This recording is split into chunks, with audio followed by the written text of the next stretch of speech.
సుమన్ టీవీలో మీ personal and business promotions కోసం కింది నెంబర్కి కాంటాక్ట్ చేయండి. తెలుగు బిగ్ బాస్ సీజన్స్ అన్నిటిలో సీజన్ 7 కి వచ్చిన క్రేజీ అంతా ఇంత కాదు. ఈ సీజన్ మొత్తం ఒక ఎత్తైతే టైటిల్ విన్నర్ ని అనౌన్స్ చేసిన తర్వాత ఫ్యాన్స్ మధ్య జరిగిన గొడవలు మరొక ఎత్తు.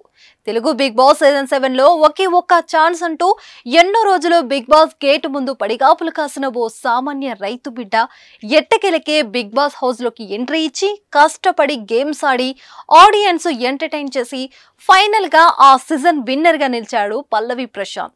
ఆ షో అయిపోయిన తర్వాత జరిగిన గొడవలలో జైలుకు కూడా వెళ్లి వచ్చాడు. ఇక ఇప్పుడు తాజాగా పల్లవి ప్రశాంత్ ప్రిన్స్ యావర్ హీరోగా నటించిన ఓ సినిమా ఈవెంట్ కి అటెండ్ అయ్యాడు. ఈ క్రమంలో పల్లవి ప్రశాంత్ రాజకీయాల గురించి కూడా కొన్ని ఆసక్తికర వ్యాఖ్యలు చేశాడు. అవేంటో ఇప్పుడు తెలుసుకుందాం.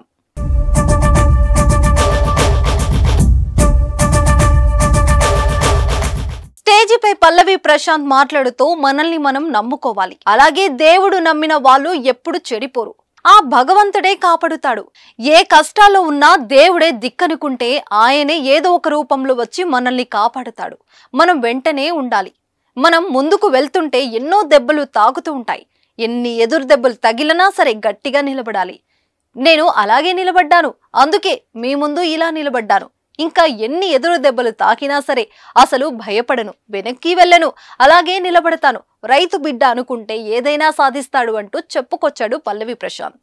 ఈలోపు శివాజీ పార్లమెంట్ కు కూడా వెళ్తాడు అని చెప్పగా దానికి పల్లవి ప్రశాంత్ స్పందిస్తూ మీ అందరి ఆశీస్సులుంటే అది కూడా జరుగుతుంది, యువత మేలుకోవాలి, యువత ముందడుగు వేయాలి, అప్పుడే సమాజం బాగుంటుంది అంటూ వ్యాఖ్యానించాడు.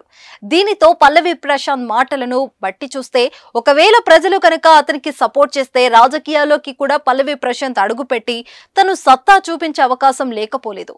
ఇక ఈ మాటలను చూసిన నెటిజన్లకు పల్లవి ప్రశాంత్ త్వరలో రాజకీయాల్లోకి రాబోతున్నాడా అనే సందేహాలు మొదలయ్యాయి.